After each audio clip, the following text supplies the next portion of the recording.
Seth Worley, writer, director of Sketch. First question for you is, how did you approach writing a story that balanced humor, adventure, and emotion?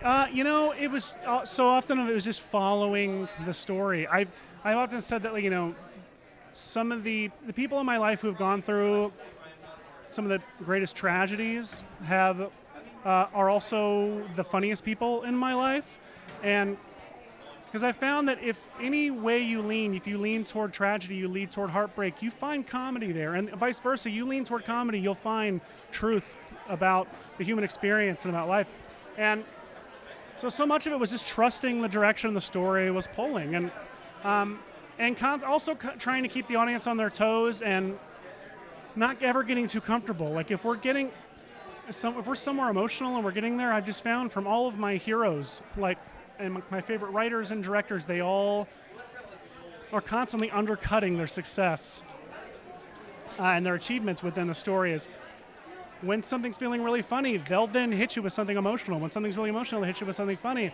And that created this wonderfully complex, but at the same time, broadly appealing and broadly accessible story that we were all really proud of. And why do you think parents should be open to taking their kids to see Sketch? I think because, one, I'm a parent, Tony's a parent,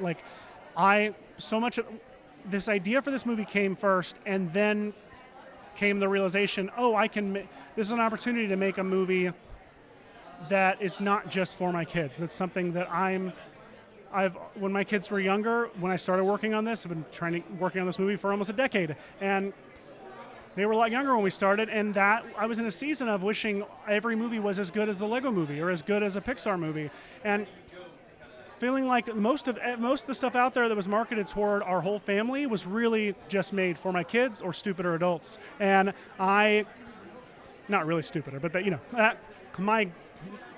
a huge goal for me was to make something that parents didn't just have to tolerate, but actually found meaning and found themselves in as they watched. But also, I think, at the same time, we were really responsible. We know that we have a responsibility when making family entertainment. We have a responsibility not just to make it good enough for everybody, but also to make it dangerous in a way that kids actually want it to feel dangerous, and safe in a way that parents want it to actually be ultimately a safe space. So that doesn't mean we made a completely sanitated movie where there's not complex things that we deal with, but at the same time, we don't want to traumatize children, and we don't want to teach kids anything they don't already know, or even anything they do know. All that to say, it was a tightrope we were walking at all times. It was the responsibility of making something that kids were going to see was not something we took lightly. And the last thing is that we really want parents to walk away feeling empowered to create a safe space at home for their kids to process difficult emotions and difficult thoughts, and to not run from those things and not hide from those things. What was it like working with, of course, Tony Hale and the rest of the cast? Man, this cast is incredible. Tony is an old friend. Tony, this is my first time getting to actually officially work with Tony, but we've been friends for a long time, and I was blown away by how dedicated Tony is to the emotional truth of a scene, even a scene that's primarily comedy. And I see it now in all of his work, going back and rewatching it. He is completely focused on the emotional truth of his character. Even a character like Buster Bluth in Arrested Development, he's found an emotional truth for that character, and he's coming at it from a real place. And that's what makes his delivery of the material so funny and so good. He's also an incredibly generous and kind human being. Darcy Carden is the coolest person I've ever met in my life. Darcy brought so much soul to this movie. I had a list of actresses that I wanted to work with for Liz, and they were Darcy Carden, Darcy Carden, Darcy Carden, Darcy Carden. So when she agreed to do it, it was incredible. And then I remember calling my friend Jessica Sherman, who's a casting director, in the summer of 2022 and telling her, I need 3 kids, I need them all to be incredible, and I need them in 2 weeks. And she brought us Bianca Bell, Q Lawrence, and Callan Cox, who were not just three of the most talented and professional kids I've ever worked with, but just actors, people I've ever worked with. And they're delightful human beings with really cool parents. And They're just their performances are going to blow this theater up. They're so good. Now, you have an extensive background in VFX. So how did you go about visualizing and then creating the monsters in this movie?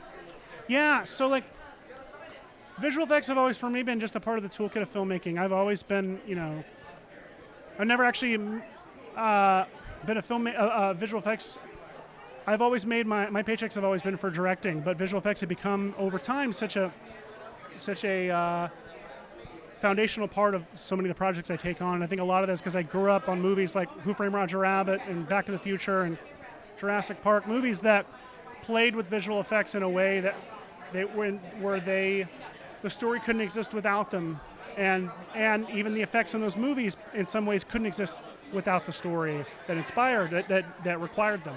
And for this, it was such a profound challenge to try and create monsters that were threatening and simultaneously goofy looking as possible.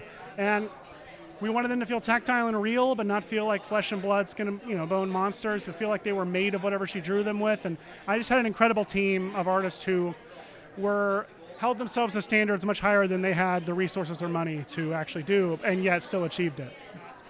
You should go see Sketch in theaters because it is the most fun you'll have in a theater.